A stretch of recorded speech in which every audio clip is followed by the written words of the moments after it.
Hello, everybody. Welcome to today's webinar, Collaboration in the Evolving Academy. My name is Elizabeth Waraxa.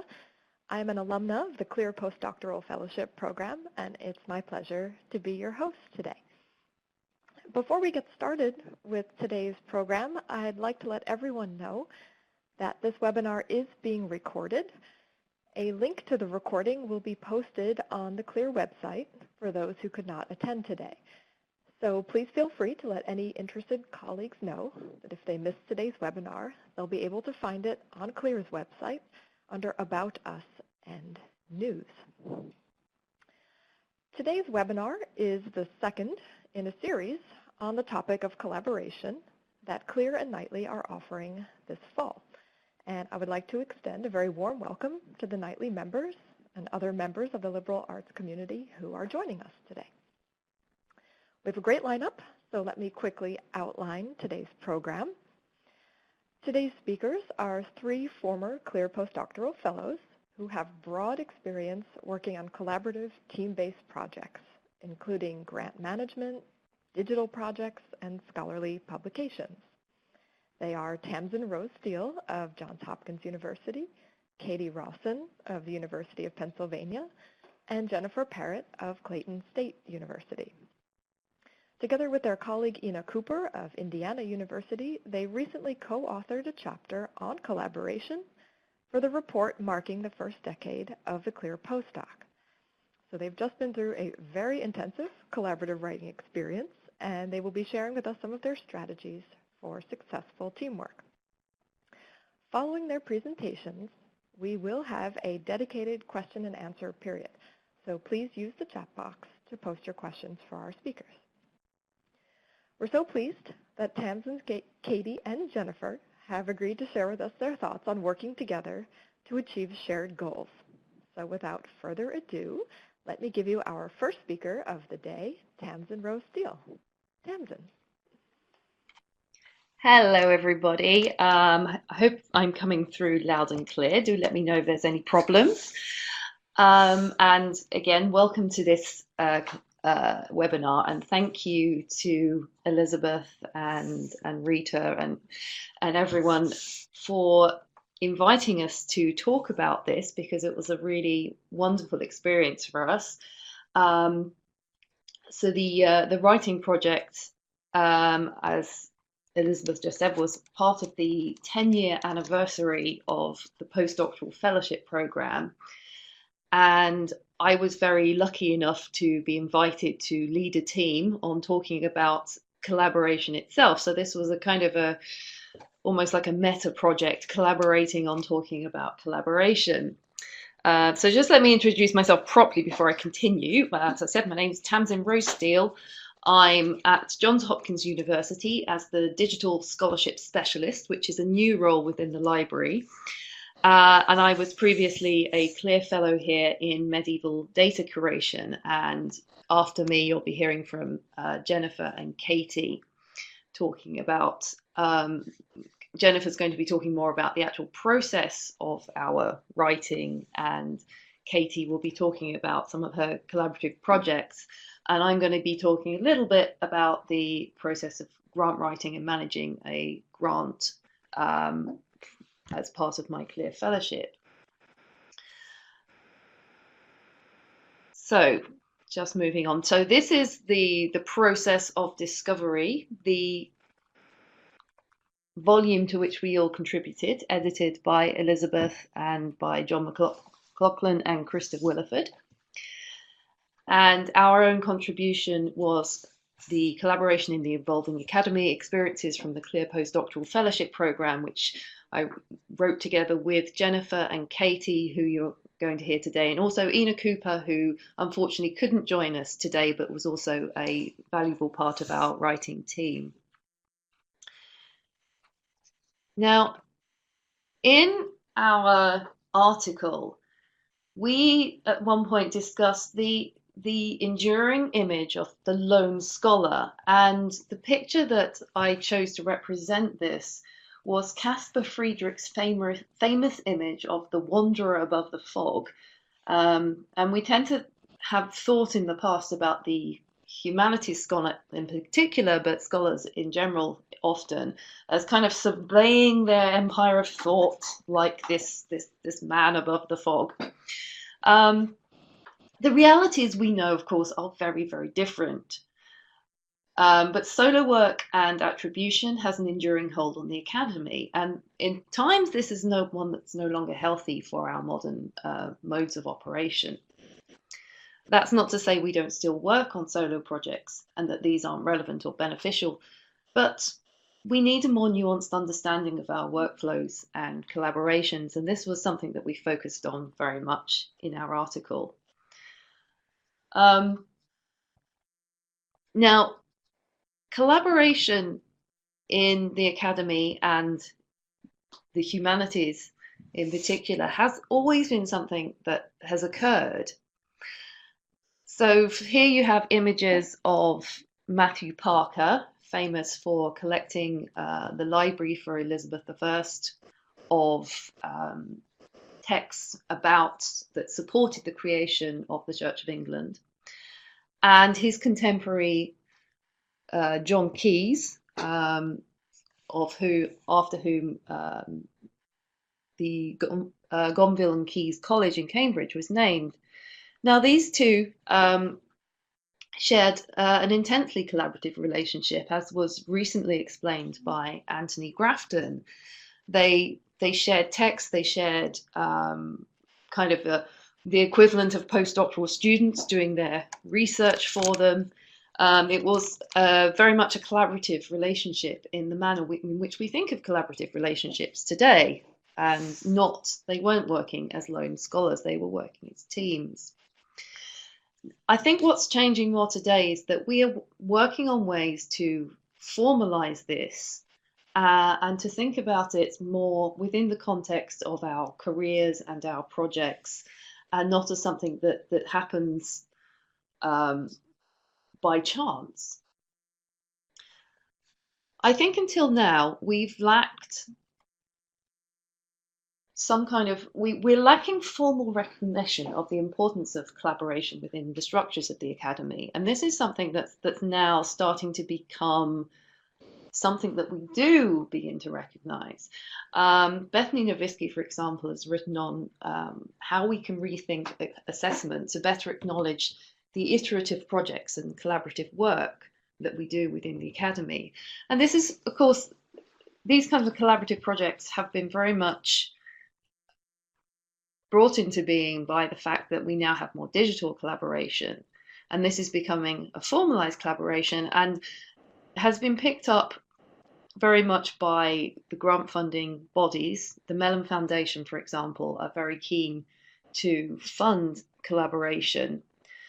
And where the lag has been in this is that the grant funding bodies are often ahead of tenure track and job search committees, who find it a little bit more difficult to assess projects which are collaborative and iterative. And this is something that Bethany talks about in her article, which I will put in a link to in the chat once I've finished talking. So what I'm going to talk to you briefly about today is my own experience of running Apricot. Just move the slide down again. So Apricot stands for a peer-reviewed interdisciplinary collection of objects for teaching. Now, when we started this project, we said we mustn't have a cheesy acronym, and of course we didn't. We've got a fruity one. Now, Apricot was put together by a group of CLEAR Fellows. We met at CLEAR Camp in 2013, and we were put together as a group of 5 medievalists and encouraged to work together on medieval data curation. And as part of that year and that subgroup of CLEAR Fellows, we were encouraged to apply for a small grant, which was administered by CLEAR and provided by the Mellon Foundation, which would allow us to do a collaborative project. And this was great because for one thing, they were actively encouraging collaborative work, and they were also preparing us for larger scale funded collaborative work. So it was a kind of almost like a sandbox experience for us, even though something real was coming out of it. So what Apricot is a website in which medieval studies tutors and instructors can upload teaching materials to share. Now, there are lots of websites and sites which do this kind of thing. So why is Apricot different? Well, what we started to think about was how we can give credit to people who are working on teaching materials and whose teaching materials are being reused. It's easy to see how we get impact from journal articles. We can see how they're cited. We can see what kinds of journals they appear in, and so forth, and who we get published by. But with teaching materials, it's a little more difficult. We can show our own teaching materials and we can show reviews from students. But if we decide to share those teaching materials with a wider community, well, how can we track that use and show that impact? Well, the idea of Apricot is partly to do that, to give instructors metrics on how their work is being downloaded, but it also has a tracking function which shows how materials are being changed and adapted, so you can see the iterative process. So we're giving people the chance to have metrics which they can take into perhaps a tenure track review or a job committee and say, well, on top of my research which has been published in X, Y, and Z, I also have these teaching objects which have been taken up by people in 10 institutions across the country and used with X number of students. So this project, it's very much focused on collaborative work, and it was also generated collaboratively in a cross-institutional and cross-disciplinary manner. Excuse me, tripping over my words. So today in particular, what we're interested in talking about is the practices and pitfalls of this kind of collaborative grant application and management and collaborative work in general. So I'm going to talk a little bit about the ups and downs of Apricot, but if anyone wants to have any more details on Apricot itself, then I'm very happy to talk about that, and I will also put my email in the chat box for you in a little while. So, of course, you know, I'm going to say things like we needed to create workflows and stick to them. That's something you're going to hear a lot with talking about collaborative practices. It is very, very important, and it's also very, very easy to slip out of those workflows which you've assigned to yourself. So particularly if you're the PI of the project, as I was in the case of Apricot, it's very important to keep monitoring those goals. However, being adaptable is extraordinarily important because things will happen that you haven't expected.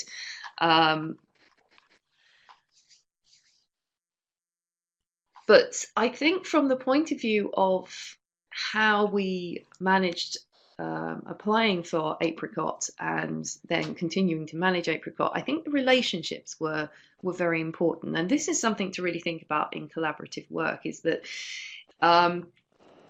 if you're working with a group of people, do you know them already? How well do you know them? And the managing of those relationships can really, really affect the outcome of the project. Now, with our particular group, we knew each other really well from ClearCamp. We'd got to know each other really well. We understood each other's passions about the project. So the grant itself was generated from a discussion which unveiled our mutual passions. So we weren't sort of bringing anyone on board from outside who didn't have the same level of commitment as us at that particular point. So this was really key. It was also a problem, because being taken on as the principal investigator, I then had to manage people who I had close friendships with, and I had to maintain those relationships and be able to say to those people, you know, come on, I need some work from you, while still maintaining the friendship. So I had to think very carefully about where my boundaries and borders fell, and how I addressed people, and when I talked about different things to them. And this came down to very much understanding individuals. And from this point of view, being close with these people and working in this small, tight-knit group, understanding them as individuals was actually extremely valuable, because I could understand their working patterns. And this wasn't just about some of us being on different coasts and different time zones, but also understanding the fact that some of my colleagues would be picking up children from school and had to work at different hours. So I knew facts like that, and I could employ them not to discriminate, but to accommodate. So that was very useful information to have. And to understand their different motivations for why they wanted this project. You know, although we had a shared passion for creating this project and applying for this grant, different people had very different perspectives within that. So perhaps one person was more interested, wanted to support instructors and to give them good materials, and somebody else was more focused on, well, how do we provide attribution and metrics and so forth. The other thing that was important in understanding how these people work together was balancing the project's projected outcomes with the individual's desired career paths. Now, these could clash at times. We all wanted to be part of the project because we all knew that it would help us greatly in our careers to have this grant under our belts, to have this wonderful tool to demonstrate. However, we wanted different things from our careers, and having this under our belt was going to show different things. So, for example, the people who were more interested in the tenure track positions, I mean, we actually lost a couple of people for a period of about 2 months when the list of jobs came out. And that was something that we had to work with and understand, say, well, you know, those people have to concentrate on those job applications at this particular time. So they're not going to be able to contribute so much to the project. So there was a balance there, which was then balanced out a little bit later on when other people were not available for various reasons. But being able to understand that was an important part of managing this grant, and knowing when people were going to be available. So, and this also then impacted on how we spent the money.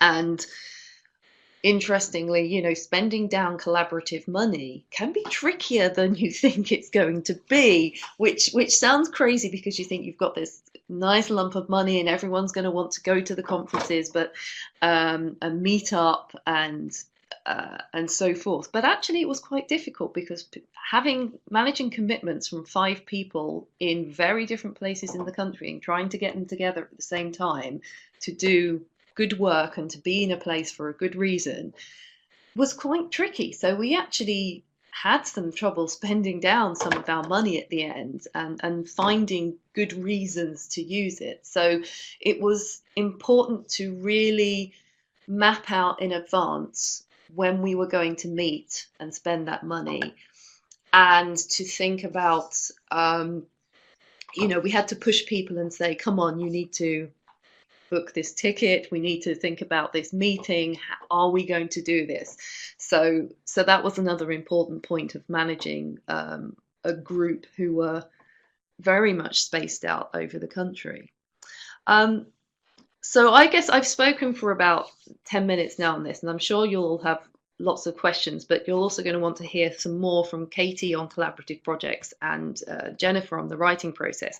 So I will stop now and give them time to talk, and then you can ask me a little bit more about Apricot and the process in the question. So thank you very much, and I will hand over to Katie. Hi, I am Katie Rawson. I am the coordinator for digital research at the University of Pennsylvania. And just to make sure, can everyone hear me? Yay, it looks like. Okay. Sorry, I'm connected by phone. It's a very weird experience. So I'm the coordinator for digital research, and I'm going to talk a little bit today about collaborative digital projects. And I want to talk about 4 things, and in some ways I'm going to echo a lot of what Tamsyn said, and I believe that Jennifer is probably going to echo a lot of what I say, in part because there are some basic principles that seem to surround doing collaborative work. And while each of us will talk about the nuances of what it means to do a digital project or a grant or to write together, in some ways, figuring out what to do with relationships seems to be the most important thing. So I'm going to talk some about that.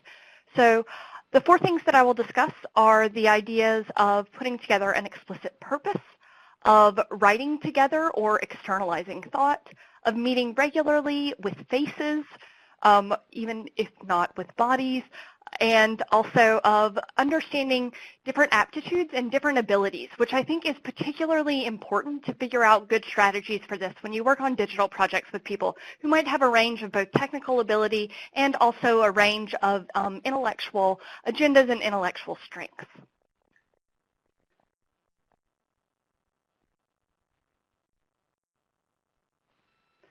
So an explicit purpose. And I say an explicit purpose as opposed to a shared purpose. So I think that the important thing to remember, and I'm going to give a few examples of this, is that in a collaboration, it's really important for everybody to know where you are going.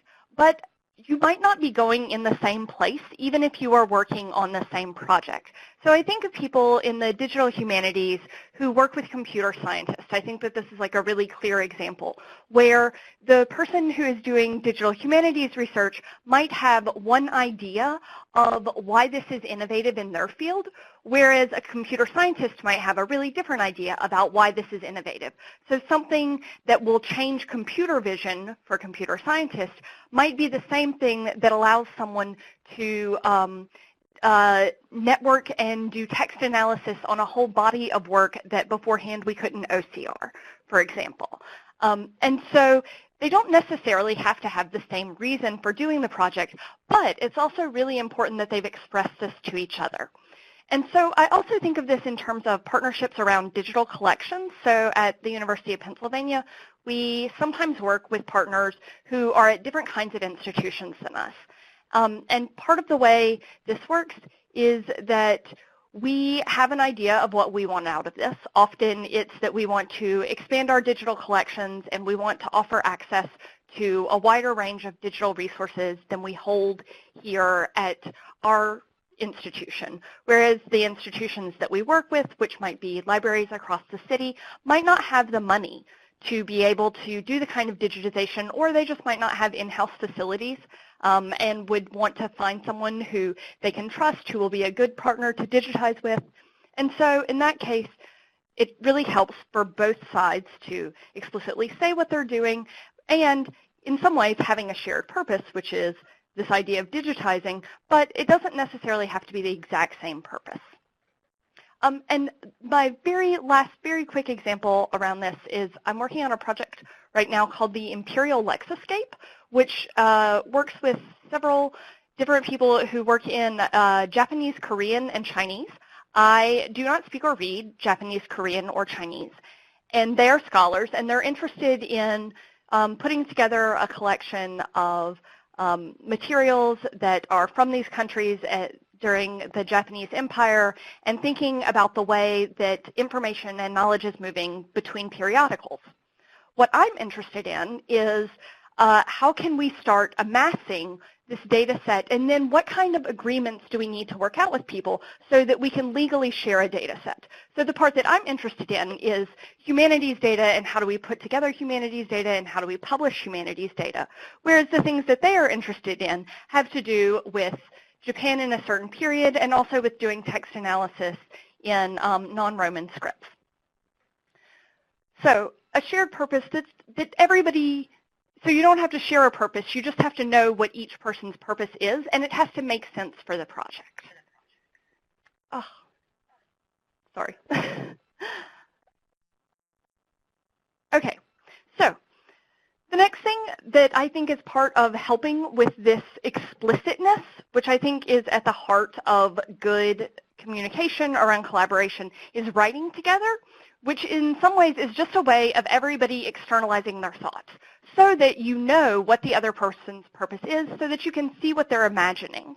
And I think that drawing counts for this as well. The tools that I most often use with collaborators are a whiteboard and Google Docs, because both of these things allow people to see what the other person is saying and also to add to it. And so you'll notice in this little picture that I've posted, there's like a simple who, what, when, where, and why, but you'll also notice that there are a bunch of arrows and boxes and question marks, and part of that is because it is a recording of us trying to work out where we're going, trying to know that we are thinking the same things. And I think that sometimes in project management, people talk about the idea of making a charter, and charters are clearly really important for some projects, but I think that there are ways to do this beyond the charter, and also I think that even if you have a charter, it helps to continue to externalize your thought over and over throughout the collaboration.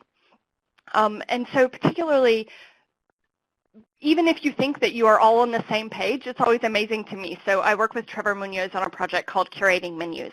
And it's always amazing to me when we both read the same thing and we come back and we both write what we are thinking and we look at it and we have perceived a piece of our collaborative work in completely different ways. So we recently did this in thinking about scalability and the NYPL's project of transcribing menus. And our interpretation of what people were doing when they transcribed these data points was vastly different. And it really helped us to talk out those differences, and in some ways it helps us create what was in a deeper and more thoughtful third interpretation, which is part of what collaboration is supposed to allow you to do. Okay. The next thing that I wanted to talk about is this idea of meeting regularly with faces, which I think is particularly important around developing collaborations with people. Well, so I was going to say I think this is important if you're developing collaborations with people that you don't regularly work with, but I actually think that it's also true if you do regularly work with people, that you set aside time to actually talk about the project instead of just doing everything over email or in the hallway, that it actually helps to know that you are going to see someone and that you are going to need to, again, be explicit about things.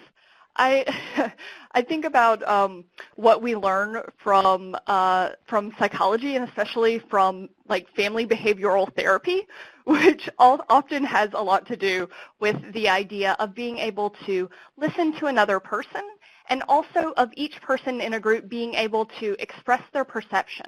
And this perception is both important in terms of expressing their kinds of needs that Tamsyn was talking about earlier, in terms of where they imagine themselves going in the future, what their family obligations are, but also these perceptions in terms of, like, when I see a map structured in this particular way, it means X to me, which saying that aloud can often transform what a project looks like, because it might turn out that the person who was designing the map had never thought about the fact that it would be interpreted in this way.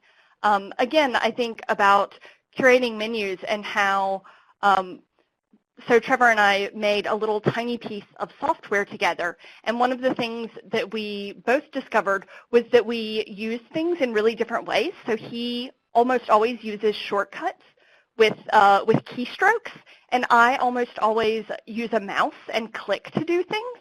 And so in some ways, I've learned to use keystrokes, but it also meant that we had to design things differently because we just perceive the world and we act in the world in different ways. And then I have down also forgiving each other if necessary, which I actually think is kind of an absurd and important part of collaboration, because you things are going to go poorly. People are going to misunderstand each other. When you have two brains in a room, they just inherently will not be on the same page, no matter how much you think that you are. And also, things happen in people's lives that you can't control.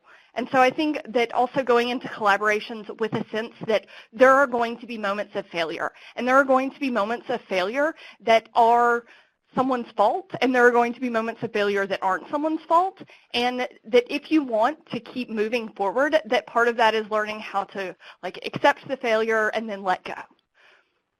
So tools that I think help with this, which might sound crazy, so tools for forgiveness and letting go, Skype and Google Hangouts, because it really helps to see someone's face.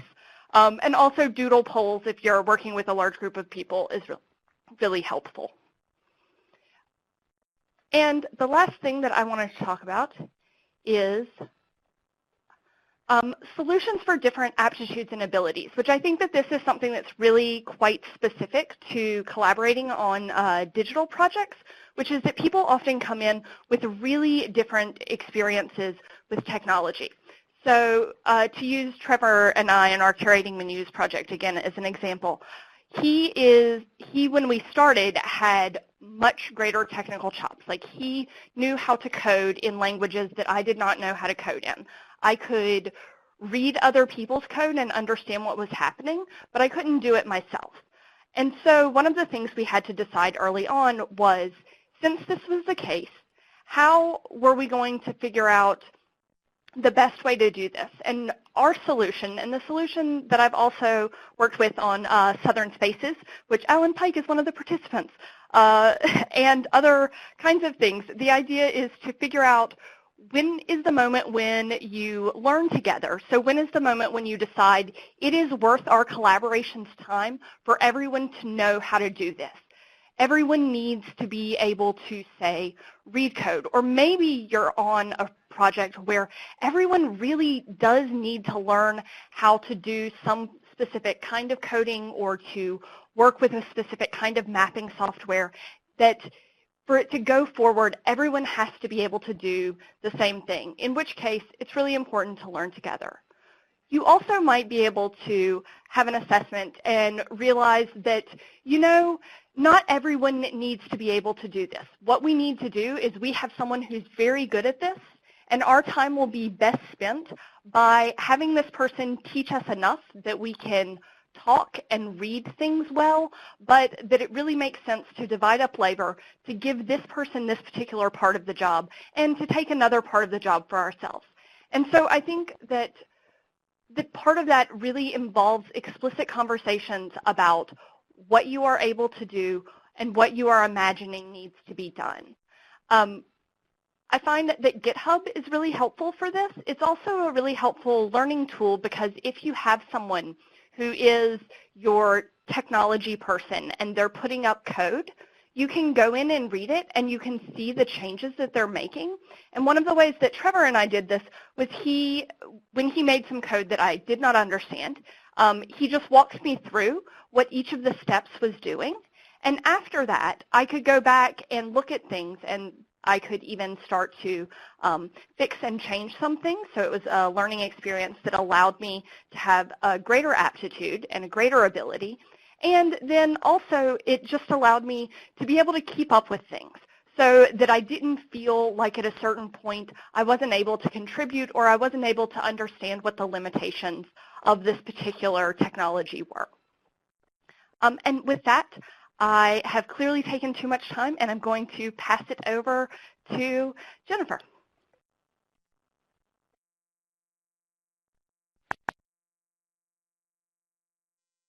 Hello, everyone. Let me know if you're having trouble hearing me. I am Jennifer Parrot, and I was a CLEAR Fellow at Bucknell University from 2012 through 2013. So hello to everyone at Bucknell. I loved working with you guys. I miss working with you every day.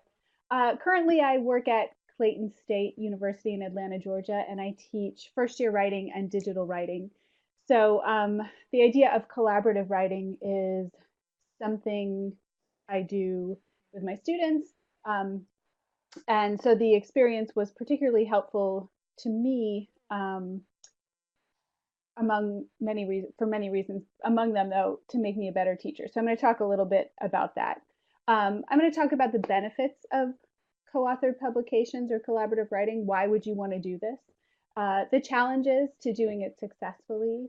I'll spend just a tiny bit of time on the tools that we used. And I think the most interesting part is strategies, what we learned from this process about successfully writing together. So benefits, right? A co-authored publication contains multiple perspectives. Our CLEAR cohort includes people from all different fields and backgrounds in geographically diverse locations. And bringing that all together can make for a very rich publication and a very rewarding experience. Theoretically, another benefit of collaborative writing is efficiency, right? You can cover a lot of ground in a relatively short period of time, theoretically. This isn't always the case, and it can certainly be the opposite. But if you organize yourselves well, you really can do a lot. And I think, correct me if I'm wrong on our timeline here, but the bulk of the work on the entire CLEAR publication was done in about a year. So that's pretty impressive when you think about academic publishing. Additional benefits. You get to work with people you wouldn't normally get to work with, which for me is always fun and exciting. At the beginning of the presentation, Tamsyn showed us the image of the lone scholar. And writing can be a very lonely, long process. And to get to do that and share that process with other people who are working on interesting things and who do things that are very different from what you do is, to me, a very exciting benefit of this type of project. However, there are also challenges to writing collaboratively. And while it's great to work with different people who come from different backgrounds and have different perspectives, it can be very challenging to reconcile those into one cohesive product. Things that, or approaches to writing that are so ingrained in us through our different academic backgrounds and training can really clash and cause a lot of misunderstanding. And people's feelings can be hurt, people can get offended, all of this unintentionally just because we're used to what we're used to. So it's important, as my co-presenters have said, to consider people's backgrounds and to, most importantly, consider your audience and what are they expecting and what do you have to do in order to be able to reach that audience. And it may be that you're writing for an audience very different from the authors. So, it may be that nobody is really comfortable or writing for this specific audience, or nobody in the group, is a member of that audience. And so it can, it can divide you, or it can bring you together as you figure out, okay, how do we make this text speak to this specific audience? Another challenge is when you have a lot of people working on something, it's easy to assume somebody else is doing the work, or that, they can carry you for a specific amount of time. And the larger the group, the easier this is to assume, particularly as Tamsyn mentioned, when things come up and you have to put other things above your collaborative work. A lot of us in CLEAR we're working on this publication in addition to our primary responsibilities. So we weren't,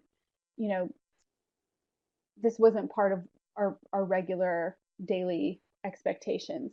And so sometimes it does have to get pushed to the back burner, and being flexible about that is important. I think we all at some point had to put this on the back burner, but we were really good about picking each other up and moving on with the project so we could stay on track. But it's a big pitfall in this type of work. And related to that are deadlines. You know, everybody takes the idea of a deadline very differently. For some people, it's, you know, ironclad and the work is going to be done by the deadline. Some people take every minute they have up to the deadline. Some people, you know, do it as soon as they can and the work is done a week early. And some people see deadlines as the time to ask for the first extension, you know, and there are a lot of factors in determining each individual's approach to deadlines. But as Tamsyn said earlier, you know, we need them, but we also have to be a little bit flexible in order to keep the project moving, right, and to do what you can. As Alice notes in the chat, we met our deadlines. Our whole project with all these moving parts came out on time. That doesn't mean that all the little mini deadlines were met and that we didn't have some pushback throughout the process, but ultimately we got it all done, which was very exciting. Consistency is a major challenge.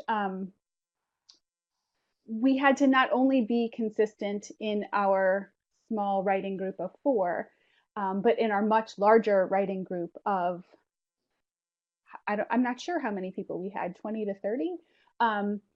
So consistency in tone, consistency in style. We had to, you know, make sure we were on the same page in terms of who our audience was, in terms of the scope of the content.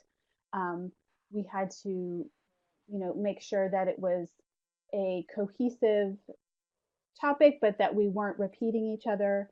And that can be hard, particularly with the divide and conquer approach, when everyone has a different writing style, different citation styles, you know, even very physical things like the formatting of a piece. So keeping it consistent is definitely a challenge and something to consider. So really quickly, the tools we've used, Katie just mentioned all of these, and they're so helpful. Pretty much, you know, Google. We used email to communicate. We did most of our drafting in Google Docs, which is nice because everyone's working in the same document and you can comment and chat rather than having a bunch of different versions floating around. You know, eventually, you know, more final drafts were published in Microsoft Word. We used Hangouts to communicate among the group members when we needed to all be at the same place at the same time to make decisions or to discuss something in person.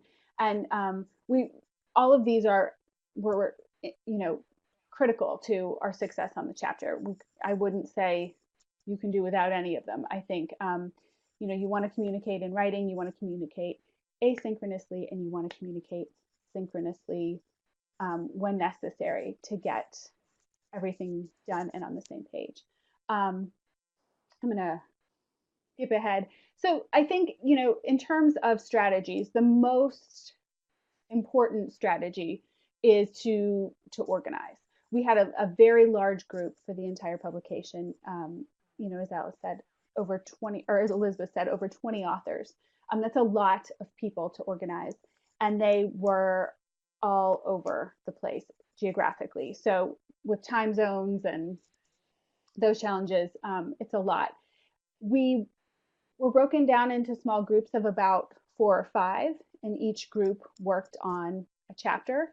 Our group broke it down even further, and we, the 4 of us, broke into writing pairs for a period of time, where 2 people would write together, and then we would sort of swap our drafts with the other 2 people in our group and get feedback within our group. And then we went through a phase where each chapter group swapped and reviewed the work of another group to make sure that with the larger group we were being consistent, but also to get outside perspectives and to sort of combat that hive mind that can happen when you're working closely with the same people and you all sort of agree on the same thing, but someone else can come in and say, wait a minute, this doesn't make sense to me, or what about this, or you tend to repeat this a lot. So having those different groups consistently reviewing work, I think really was the key to getting this all done on time. The more people you're held accountable to also helps with deadlines. So, make sure you're organized, break large groups down as much as possible, but then make sure that you bring those groups together and be in constant communication in order to keep the project moving.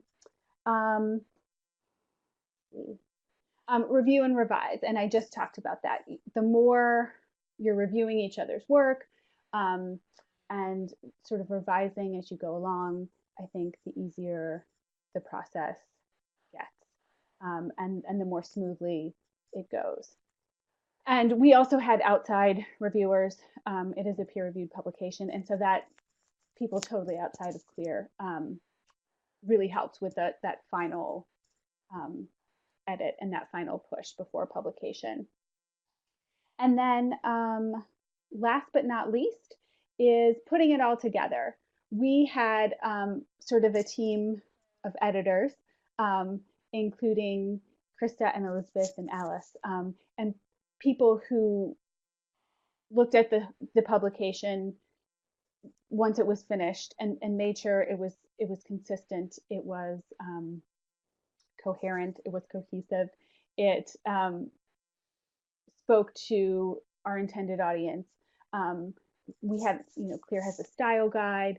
All of that is very important because when you write collaboratively, you never want your readers to be able to pick out the multiple voices and say, I can tell so-and-so wrote this part. It should seem like one work, and that's not easy to do, and it's something I think that people forget, right? It's easy to say, you do this, go through the motions, but build in the time and make sure you have the people who haven't been writing necessarily one specific part, who can read it as a whole and make those comments and really polish it before it goes to publication. And Alice is telling me that Caitlin edited it. Thank you so much, Caitlin. It's a hard, tedious job. And I do remember getting questions and comments from Caitlin. So, having people who can dedicate that time and energy to it really makes a difference in terms of the final product. And with that, I think we have about 10 minutes left for questions, comments, discussion. Thank you so much for tuning in today, and we hope that we were helpful for those of you who are working on or beginning collaborative projects. Thank you so much, Jennifer. This is Elizabeth again. This was wonderful. So many practical tips.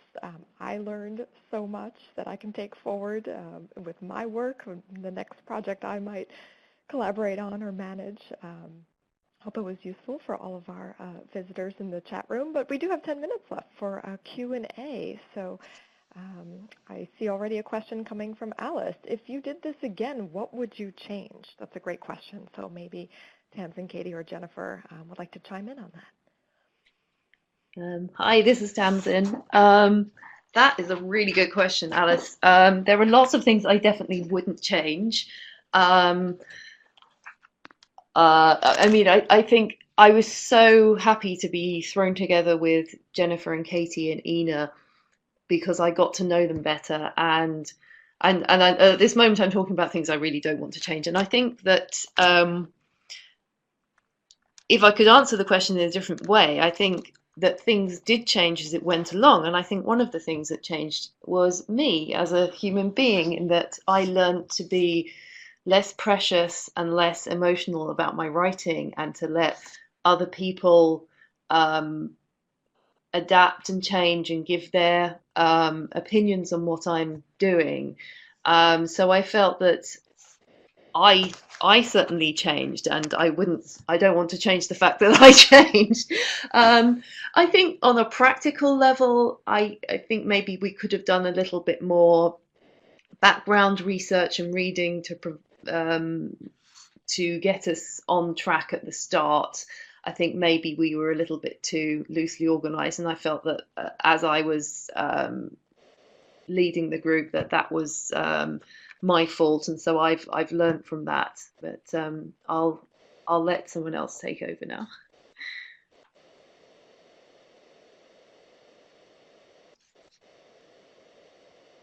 Any other thoughts on what you would change? There's also a question coming in for Katie about a remark you made earlier that if a project is open to a variety of interpretations and resources, how do you at the same time avoid scope creep? So I'll let you guys jump in. Yeah. So in terms of being open to a variety of interpretations, and yet still clearly there are finite resources, I think that this is why it's important to be really explicit about things. And so even though people might be doing something for different reasons, to make sure that everybody understands why other parties are involved. And I actually think that in some ways that can help avoid scope creep in a way that thinking that you are all on the same page sometimes doesn't, because sometimes if everybody's together, it's easy to creep together. But if part of what you're doing is being explicit about the fact that, like, what this project is doing for me is X, in some ways it's a lot easier to pull back and be like, and so I can't do Y. So we can't do this other thing, which I guess is just a more, again, a way of saying that, like, I think that also this perpetual checking in, even if you have a charter, is helpful to avoid scope creep. But I would also love it if Jennifer and Tamsyn had any ideas about that too. Hi, this is Tamsyn again. Yeah, I'm sitting here and I was kind of nodding my head vigorously as Katie was talking, and then realized that you couldn't see me, so I've actually utilized the little green tick thing that we can use to agree with people. The phrase, yes, that's a great idea, I think we could do that in the next iteration, has been very, very helpful with Apricot. Because it's something where it has the potential to grow in a number of areas, and there were things that different members of the group wanted to do that weren't in the original grant proposal. Now, when you've got something like an actual grant proposal, you have a document that is a commitment, and in some respects, in some circumstances, it can even be a legal commitment to achieve certain things based on the money that you've been given. So referring people back to that and saying, your idea is absolutely great, and always acknowledge the ideas, just to say that as well. If people come to you with a good idea that you can't do, don't poo-poo it just because we can't fit it in. Make that person feel that they're valuable and what they've said is valuable, because invariably it is. But say, well, look, first of all, we have this plan of action for which we've been given money. We have to do this in this time in order to fulfill that grant. And secondly, yes, it's a good idea. So let's think about when we apply for another grant and go through another iteration, maybe that's something that we could use. So always have some kind of pin board or parking lot, as people sometimes call it, where you can keep all of those good ideas. Another use perhaps for a Google Doc is all the kind of spare ideas that people have, and we can kind of put them in there and say, well, this is what we can draw on in the future. So you're actually keeping a nice stock, and those things become useful rather than things that are thrown by the wayside.